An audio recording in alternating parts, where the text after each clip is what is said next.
السلام علیکم ورحمۃ اللہ وبرکاتہ۔ الحمد للہ رب العالمین والصلاة والسلام علی رسولہ الامین وعلی آلہ وصحبہ اجمعین۔ تربیت اولاد کے آداب کے حوالے سے ہم نے پچھلے درس کے اندر 10 باتیں رکھی ہیں۔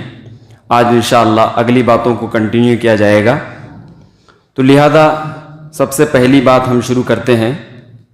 بچہ جب پیدا ہوتا ہے تو سلف صالحین کے اندر یہ چیز پائی جاتی تھی کہ وہ اذان دیتے تھے دائیں کان میں اور بائیں کان میں اقامت دیا کرتے تھے۔ طبرانی کی ایک روایت میں ہے کہ حضرت فاطمہ رضی اللہ تعالیٰ عنہ کے یہاں جب حضرت حسن رضی اللہ تعالیٰ عنہ کی ولادت ہوئی تو اللہ کے نبی صلی اللہ علیہ وسلم نے ان کے داہنے کان میں اذان دی اور بائیں کان میں اقامت دی، لیکن علماء نے اس حدیث کو کمزور قرار دیا ہے۔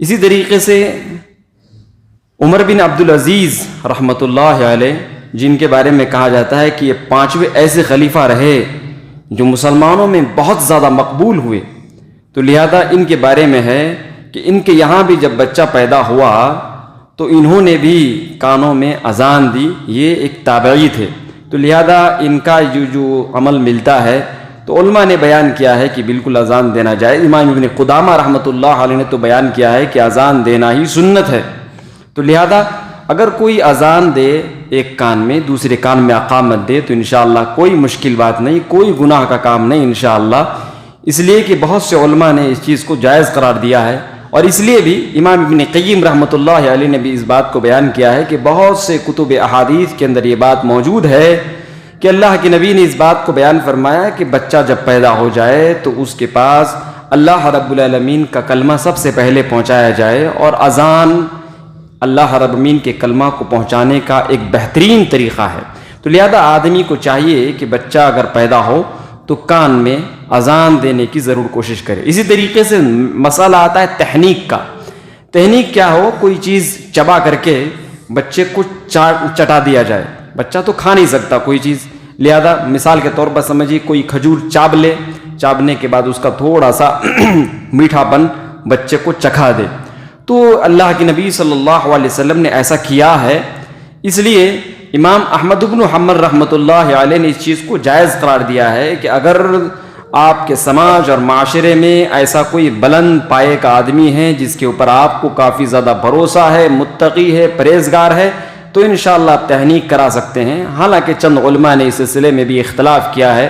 بعض علماء نے یہ بھی کہا کہ یہ صرف اللہ کے نبی صلی اللہ علیہ وسلم کے لیے خاص ہے، لیکن بعض علماء نے اس بات کو بھی بیان کیا ہے کہ اللہ کے نبی صلی اللہ علیہ وسلم کے لیے خاص ہے، اس بات پر کوئی دلیل موجود نہیں ہے۔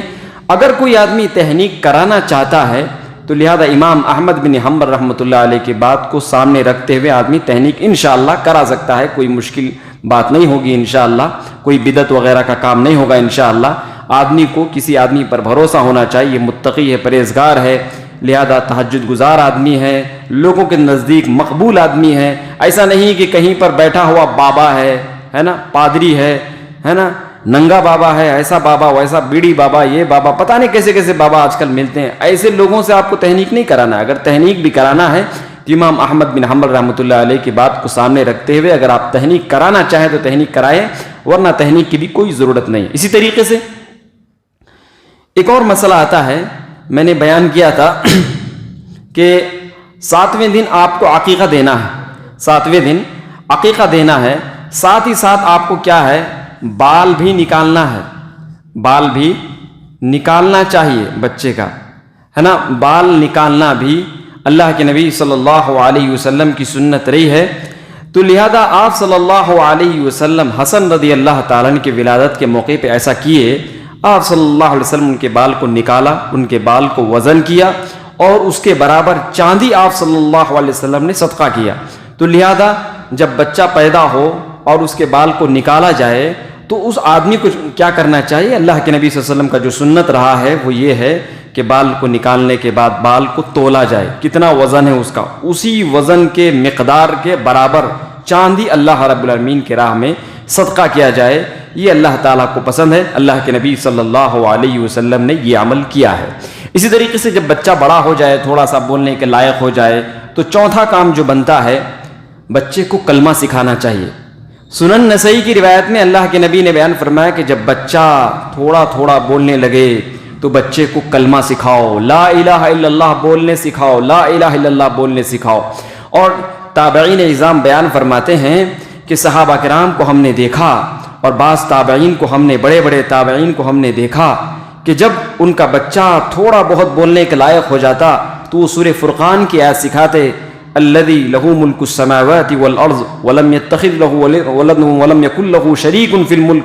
یہ آیت کریمہ اپنے بچوں کو سکھایا کرتے تھے کہ آسمان و زمین کی بادشاہت اللہ رب العالمین کی ہے، اللہ کا کوئی شریک نہیں ہے، اللہ کی کوئی اولاد نہیں ہے، اللہ تعالیٰ کوئی کسی کا جنا ہوا نہیں ہے، یعنی قل هو اللہ احد جیسا۔ تو لہذا اللہ رب العالمین کا کلمہ بچے کو سکھانا چاہیے جب بچے کو بولنا آئے۔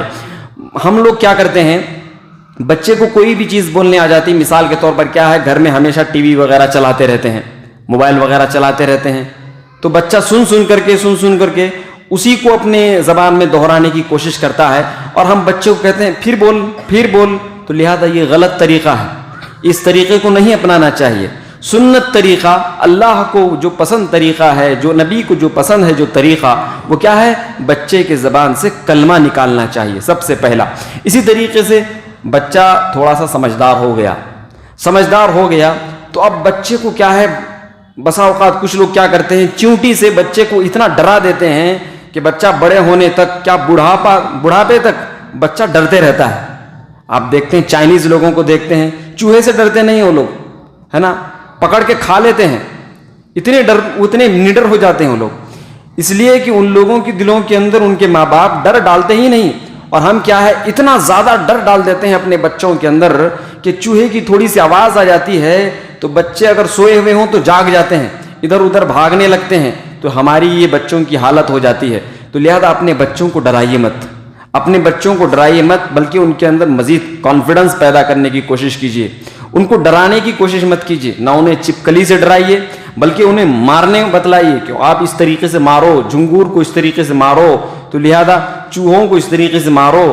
آج کل میں سمجھتا ہوں کہ ہر گھر کی عورتیں کافی زیادہ ڈرپوک ہو چکی ہیں اور ہر گھر کے مرد کافی زیادہ ڈرپوک ہو چکے ہیں، اس لیے کہ ان کے ماں باپ نے ان کے دلوں کے اندر ڈر اور خوف ڈال دیا ہے۔ حالانکہ وہ ہمارا کچھ بگاڑ نہیں سکتے، نہ چپکلی ہمارا کچھ بگاڑ سکتی انشاءاللہ، اور نہ ہی چوہا بگاڑ سکتا ہے، اس کے باوجود بھی ہمارے دلوں کے اندر بہت زیادہ خوف ہے، بہت زیادہ ڈر ہے۔ چائنیز لوگوں کو ہم دیکھتے ہیں کہ کس طریقے سے اللہ تعالیٰ نے ان کے اندر بالکل خوف ہی کو ختم کر دیا ہے، اس لیے کہ ان کے ماں باپ نے ان کو ڈر نہیں سکھایا تھا اس معاملے میں۔ تو لہذا آپ بھی اپنے بچے کو ڈرائیے مت، البتہ جو خوفناک چیزیں ہیں ان چیزوں سے ضرور ڈرائیے۔ مثال کے طور پر اگر یہاں بچہ چلے جائے تو ہو سکتا ہے گر جائے، اس کی موت ہو جائے، تو لہذا ان چیزوں سے ڈرائیے۔ جو ذہن میں آنے والی چیز ہے جس سے ڈرانے کا فائدہ ہے، ان چیزوں سے بچوں کو ڈرانا چاہیے۔ اسی طریقے سے بچوں کے ساتھ شفقت کا مظاہرہ کرنا چاہیے۔ اگر بچہ گالی دے دے تو لہذا آپ اس کو مارے بھی تو محبت دل کے اندر رہنا چاہیے، ایسا نہیں کہ اتنی زبردست پٹائی کر دو کہ بچے کو خون نکلنا شروع ہو جائے۔ اللہ کے نبی صلی اللہ علیہ وسلم نے بچوں کو اس طریقے سے مارنے سے منع فرمایا، آپ صلی اللہ علیہ وسلم نے سختی سے مارنے سے منع فرمایا، یہاں تک کہ بیان فرمایا کہ بچوں کو ایسا بھی مت مارو کہ ان کے جسموں پر نشان آ جائے۔ تو لہذا ایسا بھی مارنا نہیں چاہیے، بچوں کو بہت زوردار طریقے سے نہیں مارنا چاہیے، بلا وجہ تو مارنا ہی نہیں چاہیے۔ اگر کبھی مارنے کی نوبت بھی آ جائے تو مارنا چاہیے تو دل کے اندر محبت کا جذبہ ہونا چاہیے، بے دردی کے ساتھ ظالمانہ طریقے سے نہیں مارنا چاہیے، شفقت کا مظاہرہ ضرور کرنا چاہیے۔ اسی طریقے سے بچوں کی تعلیم کا خصوصی طور پر خیال رکھنا چاہیے، یہ تعلیم بہت زیادہ امپورٹنٹ ہے، اور سب سے بہترین تعلیم کون سی ہے؟ قرآن کی تعلیم ہے۔ خیرکم من تعلم القرآن وعلمہ، تم میں بہترین آدمی وہ ہے جو قرآن مجید سیکھے اور سکھائے۔ تو لہذا قرآن مجید کی تعلیم آپ انہیں سکھائیے۔ اللہ رب العالمین قیامت کے دن آپ سے یہ نہیں پوچھے گا کہ آپ نے بچوں کو 10 کلاس تک پڑھایا کہ نہیں پڑھایا، سائنٹسٹ بنایا کہ نہیں بنایا، لیکن اللہ تعالیٰ یہ ضرور پوچھے گا کہ میں نے قرآن مجید کو نازل کیا تھا، تو نے اپنے بچوں کو قرآن سکھایا کہ نہیں سکھایا۔ اللہ تعالیٰ یہ ضرور ہم سے سوال کرنے والا ہے، تو لہذا اپنے بچوں کو قرآن مجید ضرور سکھائیے۔ اسی طریقے سے بچوں کی تربیت بھی بہترین طریقے سے کیجیے۔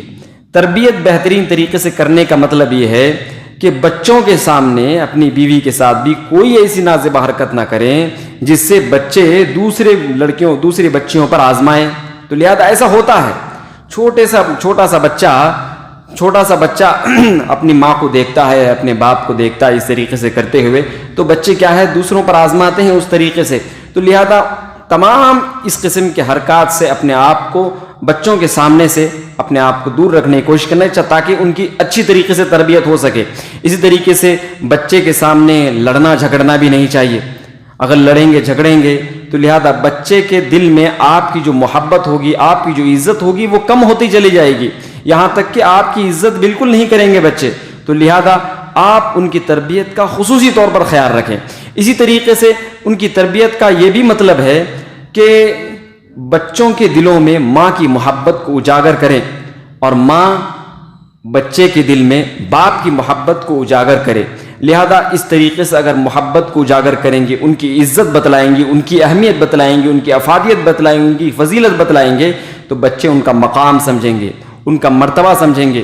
اسی طریقے سے 9ویں چیز جو ہے، بچوں کو بری صحبت سے بچائیں. بری صحبت سے بچائیں.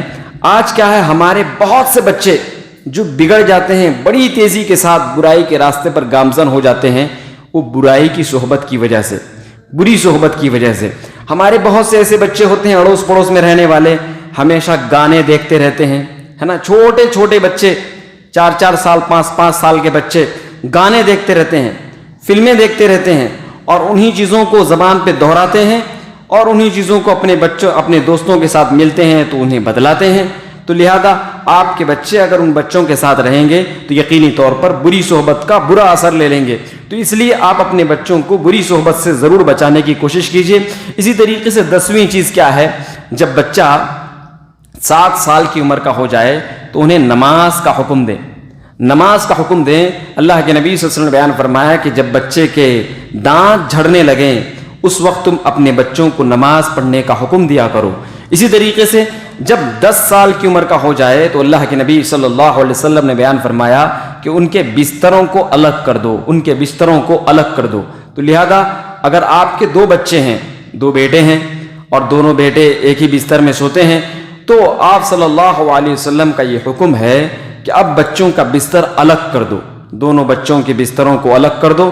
اور اسی طریقے سے تربیت میں ایک بات یہاں پر آپ کو بتلا دوں، امام احمد بن حنبل رحمۃ اللہ علیہ بیان فرمایا کرتے تھے کہ تم میرے پاس 3 سال کے بچے کو چھوڑ کے جاؤ اور 10 سال کے بعد یعنی 13 سال کی عمر میں لے کے جاؤ، تم اپنے بچے کو عالم بھی پاؤ گے، محدث بھی پاؤ گے، حافظ بھی پاؤ گے.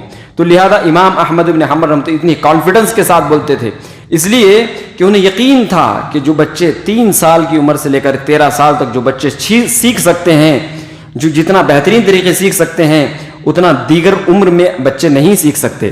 تو لہذا اس عمر کا بچوں کو خصوصی طور پر خیال رکھنا چاہیے. 3 سال سے لے کر کے 13 سال تک خصوصی طور پر خیال رکھنا چاہیے. امام احمد بن حنبل رحمۃ اللہ علیہ ایک بہت بڑے محدث تھے، ایک بہت بڑے عالم دین تھے، اور ایک بہت بڑے مصلح، بہت بڑے استاد بھی تھے. ان کے لاکھوں شاگرد رہا کرتے تھے، ایک ساتھ ان کے پاس ہزاروں کے شاگرد ایک ساتھ پڑھا کرتے تھے. اس زمانے میں مائک بھی نہیں، پھر بھی.